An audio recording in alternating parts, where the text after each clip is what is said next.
Hey everybody, it's Bryan, and this is According to Bryan. It's another segment that I've been doing. This is actually the third segment that I've done. I mean, the third, I guess you could call it an episode or whatever you want to call it, dealing with this according to Bryan, and it's just for fun.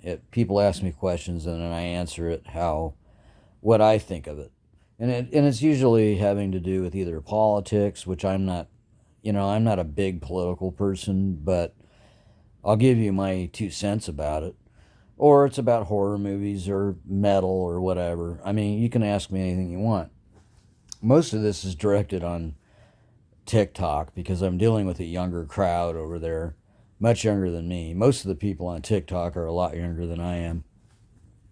And a lot of them have never even heard of death metal. A lot of them don't really know much about horror movies, and a lot of them are actually curious, and they ask a lot of questions like, what's a good horror movie to start off with, or what kind of music is that, this growling stuff.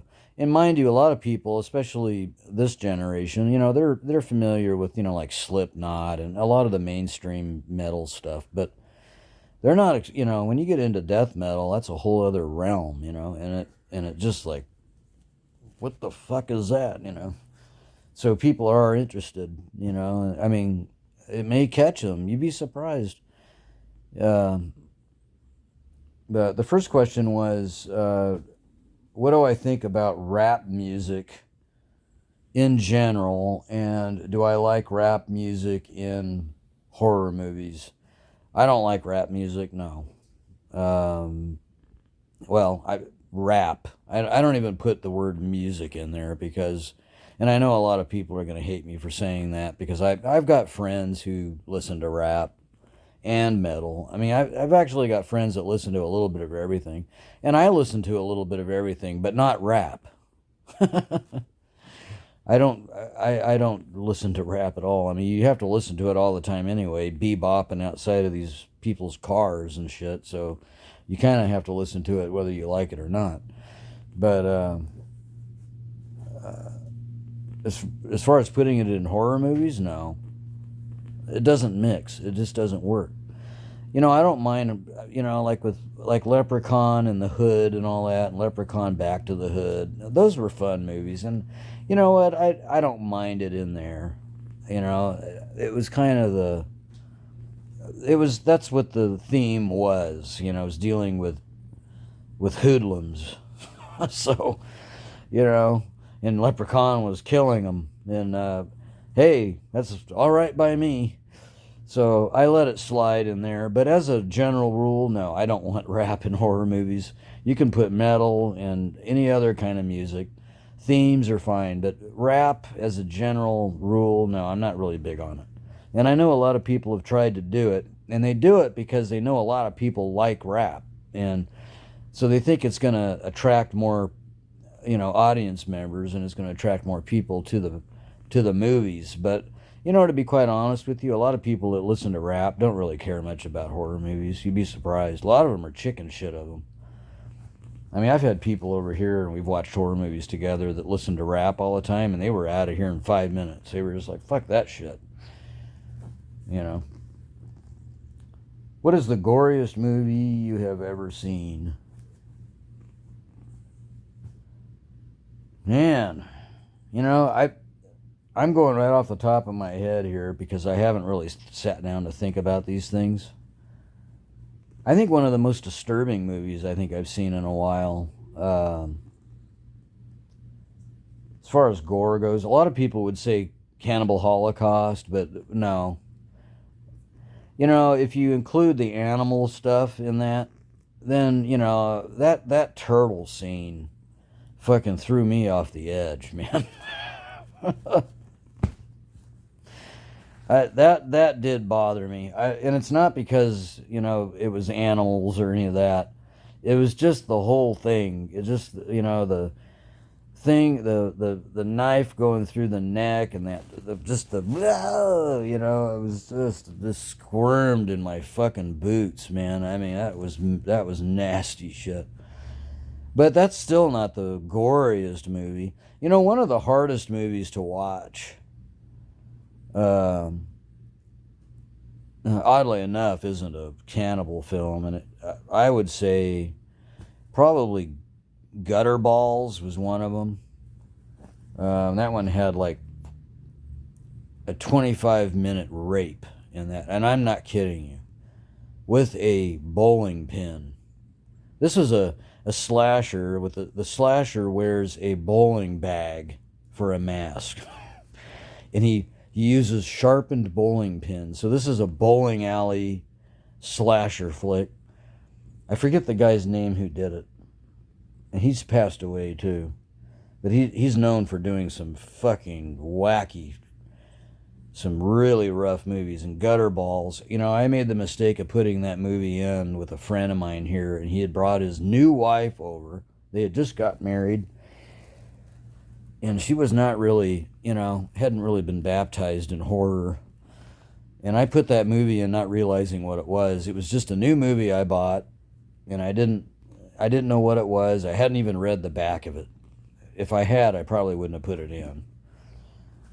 So I put it in, and it had all this fucking gore and rape and everything. And man, that woman was so mad at me.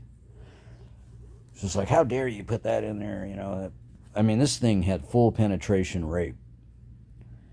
So yeah, that was hard to watch. I mean, if you want to chase somebody out of your house, put Gutter Balls in. They'll be running out of here screaming. Do you have riots going on since you're in California? No. No. I'm in Central California, the very dot center of the state.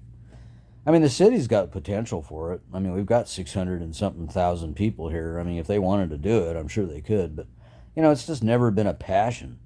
Even during, like, the George Floyd stuff and the Ferguson and all the rioting crap that was going on in the past. We never had anything. We had demonstrations, like 10 or 12 people walking around with signs or something. That's about it, yelling at cars or whatever, but no violence, no rioting, none of that. They just don't do that here. It's just not a thing that they do. And I'm grateful. I'm glad they don't, because, yeah, that could be it wouldn't be very much fun, that's for sure. I'm not saying it couldn't happen, but it always happens in L.A. It doesn't matter what the fuck the problem is. It's always in L.A. or New York or Chicago. And population has a lot to do with it, but there's people doing this rioting thing right now in smaller towns than even our town, so it's not impossible. But no, we don't have any of that, and I'm glad. I'd rather watch it from afar. Thank you very much. How did you get into death metal, and what was the first type of music that you got into first? Growing up, I was, like everybody else in my age group, I'm a Generation X, so AC/DC, Kiss. I was a Kiss fanatic. Kiss was all there was. I swear to God, I got up and went to bed to Kiss. I mean, that was all. It was like a god to me. It really was. I mean, there has never been an experience like that ever again in my life. I love the music that I love now, but I don't kneel down to it like I did Kiss. Kiss was like, I mean, I would literally, we didn't do this, but if somebody told me, hey, kneel down and build a shrine to Kiss and worship it, I probably would have. It was everything. I mean, I had every album, I had every poster, I had every shirt, I had everything. Now I don't, And then I moved from there. It just progressed, It started getting heavier, as heavy metal like Wasp and Dio and Iron Maiden, and Judas Priest and all of that, you know, and then Metallica, and oddly enough, Metallica was where I stopped. I enjoyed the sound of the early Metallica, like Kill 'Em All and Ride the Lightning and all that stuff. Um, but then right after that, I did a complete jump. I mean, I just leapfrogged right over thrash and went right to death metal. As soon as Death and Possessed and all of that came out, I was on board. I skipped over Venom and all of that. So um, I went right to death metal, and then I was just buying death metal all the time. Morbid Angel, Death, Obituary. All the all the bands that were up and coming in the '80s.